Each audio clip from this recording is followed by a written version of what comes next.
오늘 하나님이 주신 말씀은 출애굽기 6장 10절에서 13절까지입니다.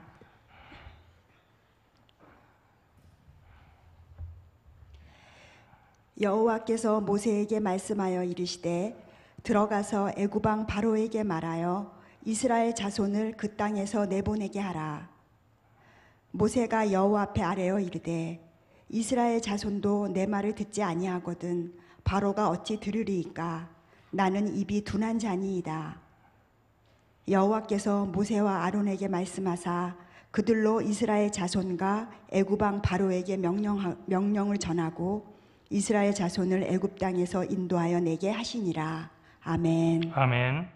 제가 이제 어느 날 초등학교 아이들이 이제 끝나는 시간에 이제 제가 이렇게 같이 언덕에서 내려오다 보니까 앞에 가방보다는 좀 큰 아이들 둘이 이렇게 남자아이들이 걷고 있었어요.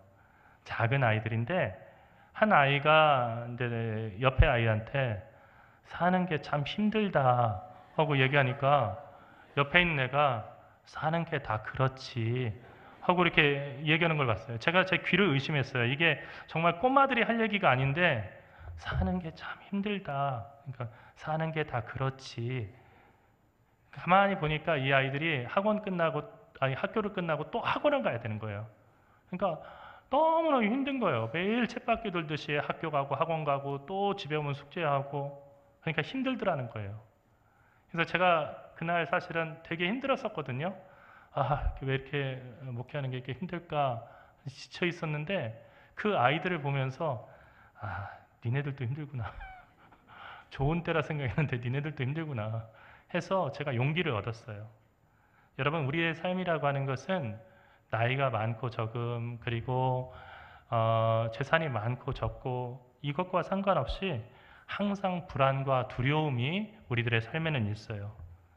아이는 어렸을 때 두려우면은 아빠, 엄마의 품을 파고 들어갑니다. 여러분, 아무리 무서운 개가 옆에 있어도요, 혼자는 못 지나가더라도 아빠가 번쩍 들어서 아빠 품에 안고 있으면 울면서도 안심하고 그 개 옆을 지나갈 수가 있어요. 그런데 아이가 커서 어른이 되고 아빠가 되고 또 엄마가 되면 그러면 하나도 불안하고 두려움이 없는 건가 하고 보면 그때 깨닫게 돼요. 우리 엄마, 우리 아빠도 불안했고 또 두려웠던 게 있는 거구나. 여러분, 불안과 두려움은요, 우리 사람들에게 그림자와 같은 거예요. 사람이 있으면 그림자가 반드시 거기 따라 붙잖아요. 불안과 두려움은 항상 우리 곁에 있는 겁니다. 그래서 우리는 에리 프롬이 말한 것처럼 자유로부터 도피해서 그 불안과 두려움을 외면하고 살고 싶어 해요. 그건 마치요, 우리가 흔히 비유하는 것처럼 꿩이 사냥꾼이 막 쫓아오니까 눈 속에다가 머리를 박고 이제 됐다, 안 보인다 하고 안심하는 것과 같은 거예요. 그런다고 해서 불안과 두려움이 없어집니까? 늘 불안과 두려움이 있는 거죠.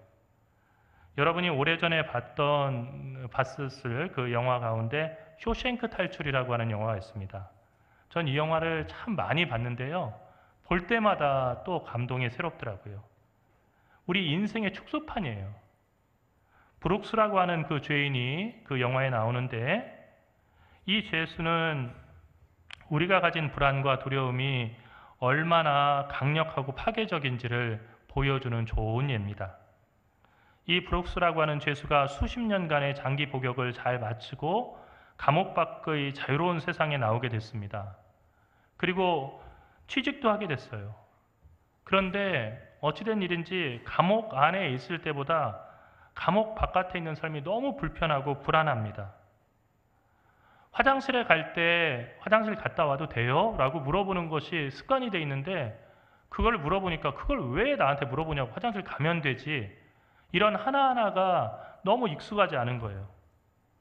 사람들이 더 이상 자기를 엄격한 규칙으로 옥조이지 않는데 그것이 자유로운 것이 아니라 오히려 불안하고 더 힘든 겁니다. 감옥의 구속보다는 이 세상의 자유가 더 무섭다는 것을 이 브룩스가 깨닫고 삶의 용기를 잃었어요. 내가 이런 세상에 살 수 있을까? 나는 못 살 것 같아. 결국 그가 목숨을 끊는 그런 장면이 바로 이 영화 속에 나옵니다. 영화는 브룩스의 죽음을 통해서 개인의 독립이 고립이 될 수가 있고 개인의 자유도 마냥 좋은 것이 아니라 단절과 공포가 될 수 있다는 것을 우리에게 보여줍니다. 앞서 말한 에리 프롬이라고 하는 사람은 자유로부터의 도피라는 책을 쓸 때 히틀러에게 지배받던 그 독일 사람들을 보면서 그 유럽의 그 지성이고 그리고 가장 신학이 발전해 있고 그리고 모든 것이 합리적이라고 하는 독일에서 어떻게 보면 히틀러 같은 그런 독재자에게 굽신거리고 모든 사람들이 정말로 맹종했는지 그 수수께끼를 풀기 위해서 이 책을 썼는데 거기서 이런 얘기를 서문에서 얘기해요. 수백만의 독일 사람들이 그들 선조들이 자유를 위해서 싸운 것과 같은 열성으로 자유를 포기하였으며 자유를 찾는 대신 그로부터 도피하는 길을 찾았다. 그러니까 사람들은 그 독일 조상들이 그랬던 것처럼 자유가 있어야 돼 하고 늘 자유를 갈급해하는데 정작 자유가 오게 되면은 그것을 기뻐하는 것이 아니고 이 자유는 너무 부담스러워. 우리를 꽉 붙잡고 그냥 이대로만 할 사람이 필요해 라고 한다는 거예요. 왜 많은 사람들이 사이비 종교 그리고 이단에 빠질까 하는 그 비밀을 우리가 여기서 깨달을 수 있어요. 여러분 지성이 없어가지고 거기 빠지는 겁니까? 난다 긴다는 서울의 명문대 막 그 졸업한 사람들 다 거기 다 있어요. 서울대 뭐부터 시작해가지고 좋은 대학의 교수들이 다 거기 앉아 있어요. 전 세계적인 그 아주 좋은 대학에서 박사학위 따고 온 사람들이 거기 앉아 있어요. 거기서 새로운 길을 봤대요. 생명의 길을 봤대요. 그런데 거기서 어떤 일이 일어나요? 네 마음대로 생각하지 마. 이대로만 해야 돼. 그리고 자유는 없어. 그리고 이대로 안 하면 지옥 가. 하는 그런 가르침들이 판을 치는데 사람들이 그거 답답해할 것 같은데요. 오히려 여기 오니까 안정되고 뭔가 확실하게 잡힌다고 거기에 빠져드는 거예요. 여러분, 사람에게 불안과 두려움이 하나의 운명과 같은 것이라면 이것을 극복하기 위해서는 우리에게 당연히 용기가 필요하겠죠. 그런데 용기는 한 종류가 아니에요. 폴 틸리는 다양한 용기 가운데서 3가지 용기를 얘기했습니다. 2가지 용기는 사람들이 이미 다 알고 있고 이런 용기가 필요해 스스로도 생각하는 거예요. 첫 번째 용기는 뭐냐면은 참여하는 용기예요. 그러니까 내가 주저주저 하는데 거기에 뛰어드는 거예요. 그리고 그 일을 시작하는 거예요. 직면하는 거죠. 그래 내가 이거 되게 두렵지만 직면해야 돼. 여러분의 자녀들이 취업을 하기 위해서 면접을 봐야 되는데 막 되게 두려워요. 막 면접만 하면 온몸이 다 샤워한 것처럼 돼요. 하지만 내가 취업하기 위해서는 그래도 면접을 봐야 돼. 용기를 내자. 뭐 이런 것은 직면하는 용기, 참여하는 용기가 될 수 있을 거예요. 또 2번째는 자기 자신이 되려고 하는 용기가 필요하다. 이거 우리 다 알아요. 나답게 살아야지. 그리고 내가 돼야지. 남의 그 흉내만 내지 말고 나답게 살아야겠다. 뭐 이런 얘기는 자기개발 서적에서도 엄청나게 쏟아진 얘기예요. 그런데 틸리는 이런 용기는 우리의 불안과 두려움을 근본적으로 해결하지 못한다고 그렇게 얘기했어요. 틸리가 볼 때 불안과 두려움을 초월하는 그리스도교의 용기, 진짜 용기는 어떤 거냐면요. 받아들임을 받아들이는 용기예요. 받아들임을 받아들이는 용기. You are accepted. 하나님께서 너를 받아들이셨어. 너를 받아줬어. 하는 그것을 accept 하는 거예요.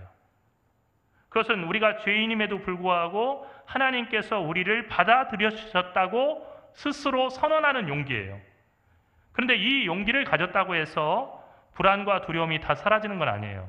예수 믿었다고 해서 그리고 믿음 안에 살아간다고 해서 질병에 대한 두려움 이런 것들 없는 거 아니에요. 다 두려워요. 여러분 건강검진을 되면 젊었을 때는요. 건강검진한다? 그냥 아무것도 아니잖아요. 건강검진 하기 전에 막 며칠 전부터 걱정하고 그러지 않잖아요. 그런데 건강검진을 딱 앞두게 되면 나 2주에 건강검진이야. 먹는 거다. 이게 조심해야 돼.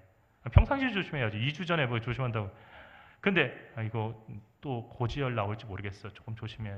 나 뭐 이렇게 기도하고 있어. 건강검진. 이거 어떤 얘기예요? 이거는 건강에 그만큼 자신이 없어졌다는 얘기예요. 여러분, 항상 우리는 두려워하는 거예요. 불안이 우리 안에 있습니다. 여전히 우리는 구원받을 자격이 없는 사람이고, 우리가 아무리 애써도 우리는 의롭지 못한 사람이고요. 우리는 비천함과 죄가 많은 사람이고 죽을 수밖에 없는 사람이에요. 그렇기 때문에 불안하고 두려울 수밖에 없어요.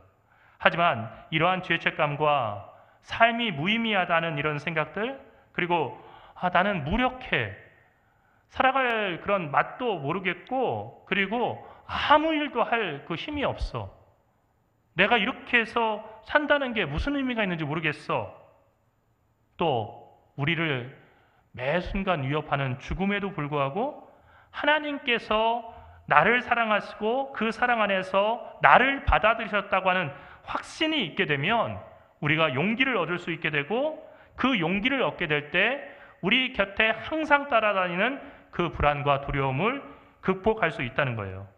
그때 우리는 하나님께서 우리를 부르시는 삶에 용기 있게 참여할 수 있고, 또 뉴빙, 새로운 존재가 될 수 있다는 거죠. 모세는 바로 앞에 나가서 하나님의 말씀을 전했어요. 그런데 바로가 눈도 깜빡하지 않고 이스라엘 백성들을 더 가혹하게 괴롭혔습니다. 모세는 바로에게 나가는 것 자체가 두려웠어요. 아니, 싫었습니다. 이야기해야 뭐하냐는 거예요.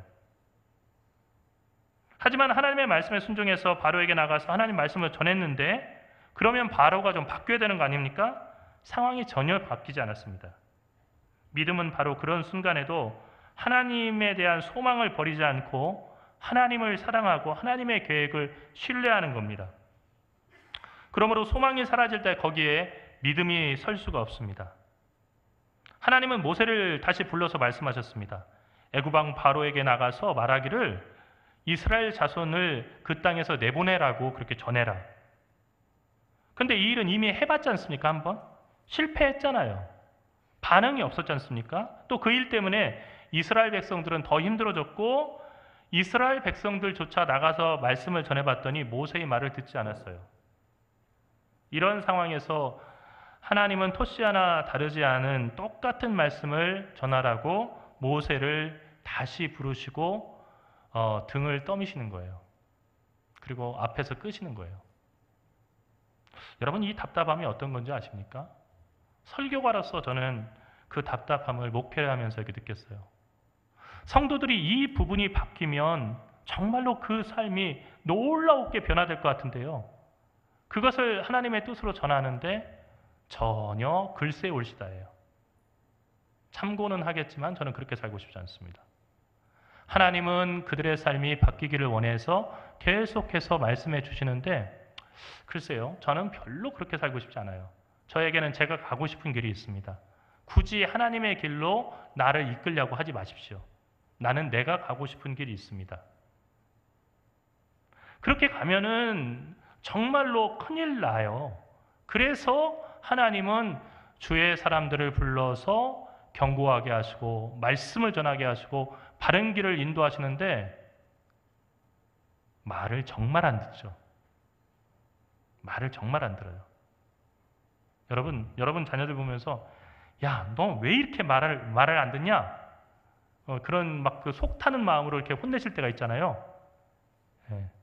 어떤 그 한 집사님도 그렇게 혼냈더니요, 그 아이가 막 저기 엄마하고 싸우다가 그러더래요. 엄마 아들이니까 그러더래요. 근데 순간 깨달음이 왔대요. 아, 나도 진짜 말 더럽게 안 듣지 하는 그 생각. 내가 부모님 막 정말로 말 안 듣고 해가지고 정말 그 부모님 속 썩였지. 그 깨달음이 와가지고요, 더 이상 저기 하고 그래 방에 가 있어라 하고 멈췄대요. 여러분, 우리 자신을 봐야 돼요. 여기 교회에 주일마다 나오는 이유가 뭡니까? 여러분, 여기서 좋은 옷을 입고 그리고 아주 그럴듯한 교양을 얘기하는 사람을 만나고 그 사람 이야기 들으러 오는 겁니까? 그런 사람들은요, 대학 강의실에 훨씬 많아요. 인기 강사?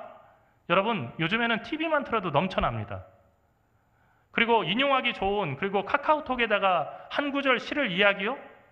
여러분들 그냥 책 안 읽어도요 인터넷에 넘쳐납니다. 그런 이야기 들으러 교회에 오는 게 아니에요. 교회는 왜 오냐면요, 우리의 영혼이 거듭나서 하나님의 자녀 되고요, 구원받은 그리스도의 사람이 되기 위해서 오는 거예요. 그러기 위해서 우리가 듣고 싶은 말씀만은 아니라 들어야 될 말씀 듣는 거예요. 그런데 대부분의 그 들어야 될 말씀은 내가 가고 싶은 곳으로 가라고 박수 쳐주는 말씀이 아니고, 아니야, 이쪽으로 가면 안 돼, 저쪽으로 가야 돼, 너희들은 해야 될 일이 따로 있어. 여러분, 애굽에서 일하던 이스라엘 백성들을 생각해 보세요. 나름 거기서 일해서 고기도 잔뜩 먹고 잘 살았어요. 노예였다고지만은 나중에 막 후회하잖아요. 애굽에 있을 때는 마늘도 많이 먹고 부추도 많이 먹고 고기도 많이 먹었는데 여기 와가지고 맨날 만나와 매출하기 지겹기만 하다 하고 불평했잖아요. 그때가 더 좋았어 라고 얘기를 하잖아요. 그러니까 출애굽이라고 하는 것이 보여주는 우리 신앙의 거듭난 삶, 순례의 길이라고 하는 것의 가치는요, 이 세상에서의 삶의 가치하고는 다른 거예요. 여러분, 이 세상이 전부라고 한다면 하나님께서 여러분에게 주시는 말씀 다를 거예요.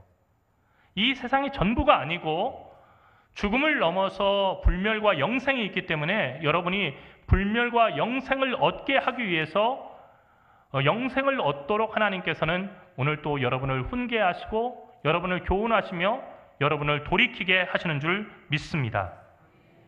처음에 모세는 자신의 무능함을 근거로 하나님의 사명을 거부했어요. 내게 능력 없다는 거예요. 그런데 이제 근거를 가지고 하나님께 사명을 거부합니다. 이스라엘 자손들도 내 말을 안 듣는데, 그러니까 다시 설교자와 회중들의 그 관계하면 아무리 설교해도 말도 듣지도 않고 자기 하고 싶은 대로 하는데 굳이 제가 설교할 필요가 있겠습니까? 이렇게 얘기한 거예요. 그리고 모든 것이 자신의 입이 둔하기 때문이라고 얘기했어요. 내 입이 둔합니다. 그런데 원어에 보면 어떻게 됐냐면요, 내 입이 아직 할례받지 못했습니다. 내 입이 이렇게 앞에가 막혀 있어서 그래서 내가 말을 할 수 없습니다. 이렇게 표현을 했어요. 이게 원어의 표현이에요. 모세는 이런 반응을 보였어요. 그런데 여러분, 모세의 이런 반응 익숙하지 않습니까? 우리는 미래에 대한 불안 때문에 하나님의 부르심도 거부하지만 과거의 실패와 아픈 상처 때문에도 알면서도, 이게 하나님의 부르심이라는 것을 알면서도 하나님의 부르심을 거부해요. 성경을 계속 읽자는 이유가 거기에 있어요. 하나님의 뜻을 우리가 안다고 생각해요. 그리고 그 뜻을 왜곡해요. 그러나 성경을 계속 읽게 되면요, 아, 그게 아니구나, 내 생각하고 다르구나, 이것을 깨닫게 되는 거예요. 그래서 하나님의 뜻에 순종할 수 있는 준비가 되는 거예요. 말씀을 안 읽으면 어떻게 되냐면요, 내 생각이 곧 하나님의 뜻이 되는 거예요. 그렇게 해봤는데 소용이 없지 않냐 하는 얘기만 우리가 할 수 있는 거예요. 그리고 내 입이 둔해서, 다시 말해서 내가 말을 못하고 내가 무능력하기 때문에 이런 일을 할 수 없습니다, 그러니 못합니다 라고 모세처럼 우리도 얘기해요. 그런데 이것은 겸손이 아니에요. 착각이고요, 교만이에요. 왜 교만이냐면요, 모든 일은 내 능력으로 다 할 수 있다라고 생각하기 때문에 이것은 교만인 거예요. 하나님은 처음부터 그러지 않았어요. 하나님의 능력 힘입지 않으면 아무것도 할 수 없다고 그렇게 얘기하셨어요. 이번 주 제 경험을 여러분하고 나누려고 해요. 날씨가 되게 더워져가지고요, 이번 주에 집 한 구석에 있던 선풍기를 제가 이제 꺼냈습니다. 선풍기를 닫고 세워놨는데, 그리고 4단 단추를 갖다가 눌렀는데 바람이 나오지 않았어요. 그래서 안 쓰는 동안 고장이 났나? 이거 어떻게 할까? 새로 주문을 해야 될까? 하는 생각을 했어요. 한참을 고민하다가 이렇게 보니까 하나 눈에 들어오는 게 있었는데, 그 선풍기 플러그가 콘센트에 아직 꽂혀 있지 않고 그대로 말려 있는 거예요. 그 말려 있는 그 플러그를 뽑아서 콘센트에다 꽂으니까 쏴 하고 강한 시원한 바람이 쏟아져 나왔습니다.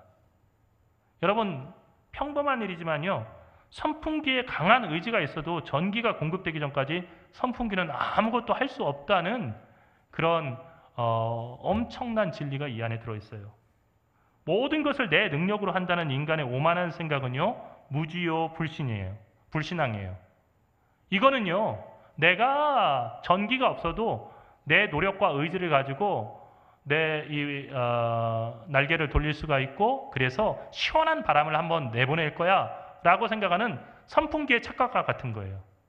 그런데 우리 가운데는 선풍기 아저씨, 선풍기 아줌마가 너무 많아요. 그리고 선풍기 어린이들도 너무 많아요.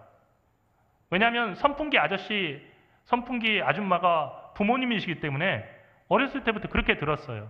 하나님 돕지 않으셔도 내가 열심히 의지를 가지고 뭔가 노력하면 되는구나. 그런데 그것은 착각이에요. 교만입니다. 내 입이 둔해서 하나님의 일을 할 수 없습니다 라고 하는 모세의 말은 무지한 말이란 얘기예요. 하나님의 일은 하나님이 주시는 능력으로 하는 겁니다. 하나님은 능력을 보고 하나님의 일을 할 사람을 뽑지 않으십니다. 하나님의 일은 부름받은 사람이 하는 것이 아니라 그 사람을 도구로 삼으신 하나님께서 그 사람을 들어 세우셔서 도구로 일하시는 것이기 때문입니다. 공구 많다고 여러분 일 잘하나요? 여러분 장비빨이라고 하는 말 있잖아요. 무슨 일을 시작하면은 장비가 좋아야 잘한다.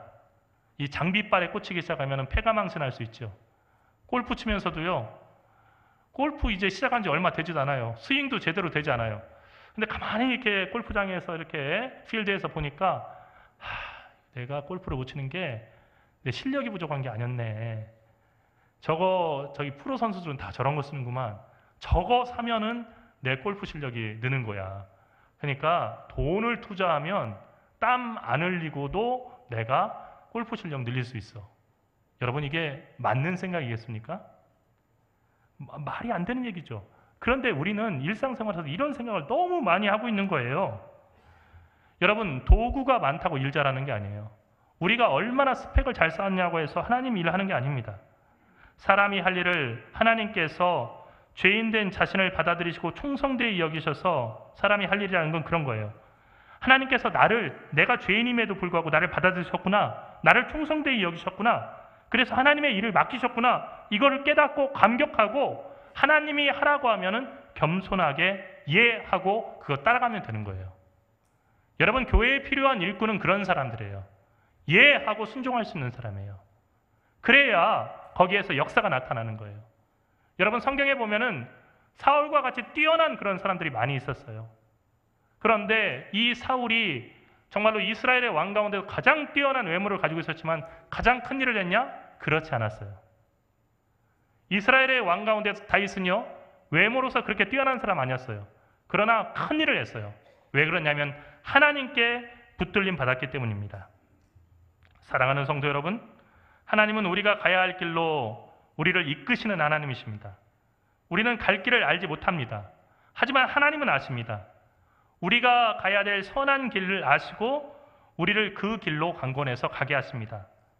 하나님은 우리를 인도하시는 푸른 풀밭, 맑은 시냇물가가 어딘지를 아시고 거기로 우리를 인도하시기 위해서 오늘 또 말씀하십니다. 요즘 신문을 보면 정치, 경제, 사회, 외교 모든 분야가 다 불안하다고 하나같이 이야기합니다.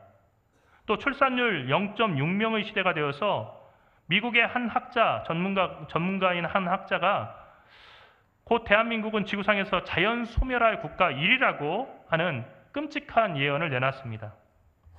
하지만 우리에게 펼쳐질 미래가 어떤 것인지를 정확하게 알 전문가는 아무도 없습니다. 미래학에 유명한 그 명제가 있는데 미래라고 하는 것은 예측하는 그 순간부터 어긋나기 시작한다고 하는 그런 명제입니다. 여러분의 미래도 여러 가지를 계산해 본다 할지라도 정확하게 알 수 있는 것은 사실 오직 하나님 한 분밖에 없습니다. 그리고 여러분의 내일은 그분의 손에만 있습니다. 그러므로 불안과 두려움이 여러분의 앞길을 캄캄하게 가리울지라도 염려하지 말고 모든 것을 주님께 맡기십시오. 하나님께서는 여러분을 반드시 선한 길, 의의 길로 인도하실 것입니다. 하나님은 동시에 우리를 등 떠미시는 하나님이시기도 합니다.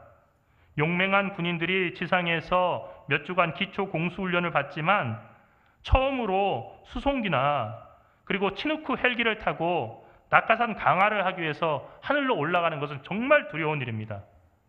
여러분, 이 강화를 몇 번 하고 나면은 어떤 생각이 드냐면 앞으로 비행기는 반드시 돈 내고 탄다. 공짜 비행기는 절대 안 탄다. 왜냐하면 공짜 비행기를 타면요 가방 하나 메워주고 밑으로 내려가 하고서는 바로 발로 걷어차가지고 그냥 밑으로 내려보내거든요. 여러분 그렇게 훈련을 받았는데 강화 교관들이 야, 정신 차려! 우선 막 그렇게 얘기하는데도 불구하고 정신이 하나도 없어요. 그래서 그냥 나도 모르게 앞에 사람 막 하니까 막 줄줄줄 쫓아서 가는데 가다 보면 밑에가 없죠. 오면은 그때 이제 낙하산이 펴지는 겁니다. 근데 그런데도 불구하고요, 주춤하고 이렇게 막 앞에 못 나가는 사람이 있어요. 특히 헬기 레펠 같은 걸 하면요, 두려워가지고 그 용맹한 그 군인들도 경첩처럼 이렇게 딱 그렇게 문에 붙어가지고 안 떨어지는 사람이 있어요. 그럴 때 이제 필요한 것이 교관의 전투화죠. 발로 뻥 하고 차면은 앞으로 이제 나가 떨어지는 겁니다. 그러면은 낙하산 펴지는 거예요. 우리에게도 등 떠미시는 하나님, 그리고 하나님의 전투화가 필요하다는 거예요. 하나님은 이미 여러분을 생명의 길, 의의 길로 인도하시기로 결심하셨고 그 일을 시작하셨어요. 그 증거가 예수님을 갖다가 이 세상에 보내신 겁니다. 빌립보서 1장 6절에 나오는 너희 속에 착한 일을 시작하신 이가 그리스도 예수의 날까지, 그리스도 예수께서 다시 오시는 날까지 이루실 줄을 우리가 확신하노라. 할렐루야. 이 말씀은 참으로 옳습니다. 하나님은 여러분을 위해서 시작하신 선한 일을 반드시 끝맺으실 거예요. 그러나 우리가 때때로 하나님의 말씀을 믿지 못하고 고집을 부리고 반역할 때가 있어요. 그때는 등을 떠밀어서라도 우리로 바른 길 가게 하신다는 거예요.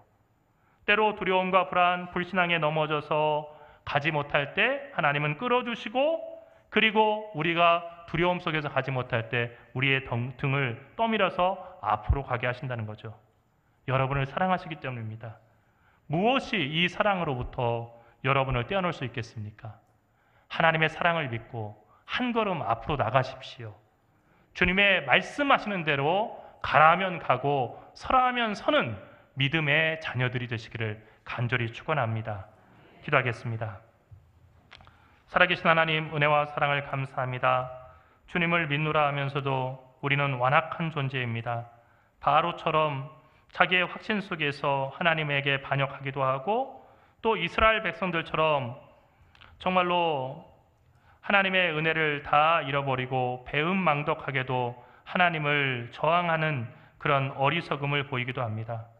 하나님, 간절히 바라옵기는 저희 돌짝 같은 마음을 갈아엎어 주시고 옥토되게 하셔서 주의 말씀에 그 뿌리가 내리고 씨앗이 이제는 열매로 자라나게 인도하여 주시옵소서. 저희가 하나님의 말씀 따라 순종함으로 하나님의 놀라운 일을 이루는 도구되게 인도하여 주시옵소서. 주님, 우리가 변하여서 거듭난 하나님의 사람으로 천국 가게 인도하여 주시옵소서. 사랑하신 예수 그리스도의 이름으로 간절히 기도리옵나이다. 아멘.